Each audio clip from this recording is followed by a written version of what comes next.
Star Wars was released in 1977, it instantly became a cultural phenomenon.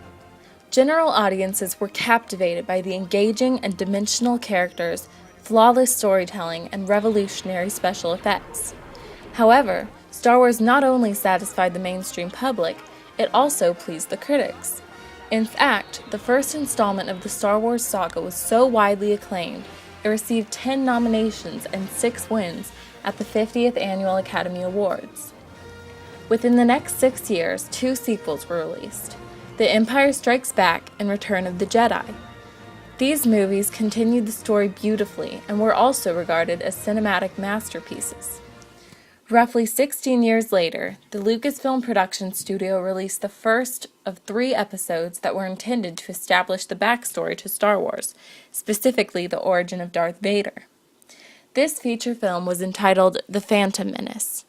It was eventually followed by Attack of the Clones and Revenge of the Sith.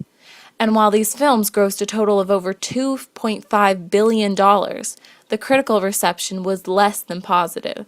So what distinguished the detested prequels from the praised original trilogy?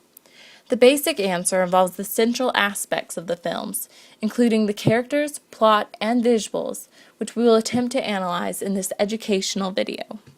In the original 3 Star Wars films, the real character development is given to our 3 main protagonists, Luke Skywalker, Han Solo, and Princess Leia. In the first movie, Episode 4, all 3 have sort of a forced relationship. Luke doesn't get along with Han since he's only helping to get paid, and Leia realizes her rescuers don't really know what they're doing and has to take charge during their escape. You forget it! I already tried it! It's magnetically sealed! Put that thing away! You're gonna get us all killed! Absolutely, Your Worship. Look, I had everything under control till you let us down here. But after saving each other a few times and getting to know each other better throughout the films, Luke, Han, and Leia grow to become good friends like real people do. In Episode 1, The Phantom Menace, we don't even have a main protagonist, and all the characters basically just talk about what they need to do and don't really show their personalities with their opinions and reactions. Episodes 2 and 3 do focus on Obi-Wan and Anakin, but even though they're supposed to be friends, the entirety of both movies is spent with them at odds, and separated from each other for the majority of the time. In Episode 4, Obi-Wan recalls Anakin as a good friend. And he was a good friend. But the only point we see them acting remotely like friends is one scene for each movie where they recall something that happened to them in a friendly manner. 10 since we fell into that nest of gumdogs. Well, you owe me one, and not for saving your skin for the 10th time. 9th time. Again, in the original movies, we got to see the characters grow to accept and then like each other. Here we have to be told that these 2 characters are friends so that we can be upset when they don't act like friends the rest of the movie. Every character in the prequel films is just a cardboard cutout that serves his or her purpose for the plot. Nothing more. The plot is a critical aspect of any film. The original Star Wars trilogy is cherished for its simple yet powerful take on classic adventure stories.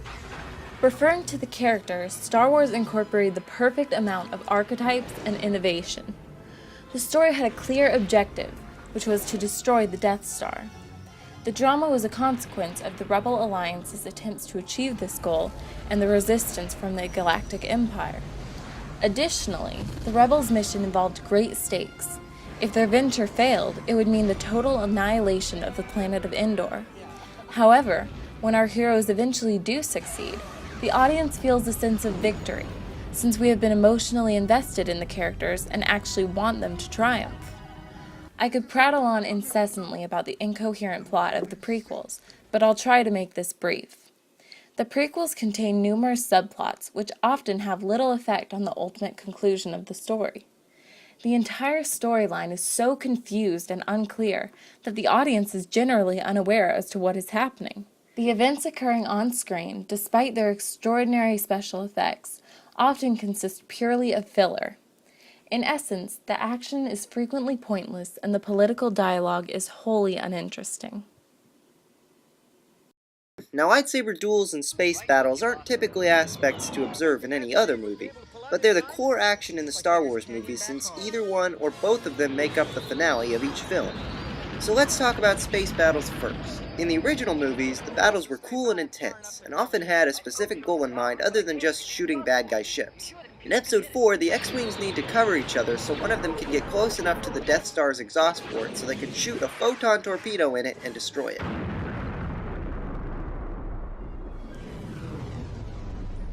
In Episode 5, the rebels have to stop the AT-ATs not by just shooting them till they blow up, but by circling them and wrapping wire around their legs so they trip.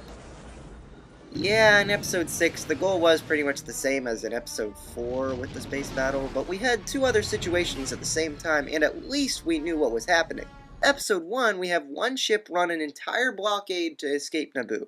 How in the world could one ship get through a ton of ships whose only goal in Episode 2, there's a fight where Jango Fett's Slave 1 is chasing Obi-Wan in his starfighter. The entire sequence is really just Jango shooting at rapid-fire speed after Obi-Wan, and even though he's very close to the target, he can't hit him once.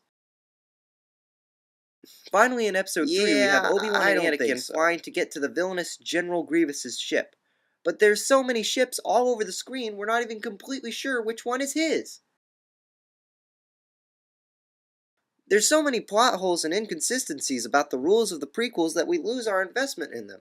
Not to mention, every space battle in the prequels involves characters who are in the original movies, so the opportunity to create tension by having a new likable character possibly die and affect our main heroes is completely lost. Now for the lightsaber duels, which are again still better than the originals. But how is that possible? Everyone likes the new films for their epic lightsaber fights, and sure, they're dazzling and pretty cool looking, but they still lack important things that the original movies had. First off, none of the characters are interesting or developed, so if one of them dies, we're pretty much unaffected. Secondly, they're so obviously choreographed. Sure, any movie needs some choreography for fights, but in these new movies they don't feel very realistic at all. These two important lost elements are what makes even the weak Obi-Wan vs. Darth Vader fight in Episode 4 so much more interesting. We cared about Luke, Obi-Wan, and Darth Vader in all three battles that were in the original movies because they felt like real people, and the main purpose of the fights was to develop them even further. All three original movies had very little complex fighting choreography, and they didn't need them. We could tell that Vader was toying with Luke the whole time in their duel in Episode 5. We could see Luke's anger reduced him to just hacking Vader down in Episode 6, and that was just over a threat. In Episode 1, Darth Maul kills Obi-Wan's master, and Obi-Wan attacks with more practiced choreography, just as graceful as he was before. It's this lack of humanity and character that really makes the new duels inferior.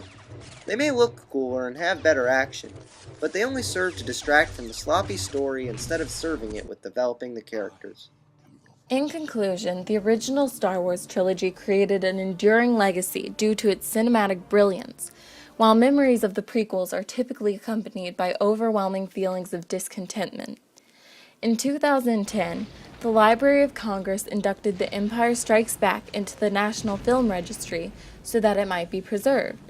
This particular film was selected because it was considered to be culturally, historically, and aesthetically significant. The most substantial compliment that can be given to the prequels is that they adequately pleased the fanboys. The original films were artistic and influential, while the fundamental purpose of the prequels was to financially exploit the success of the previous movies.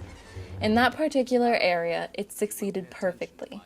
However, it failed to emulate the greatness of its predecessors.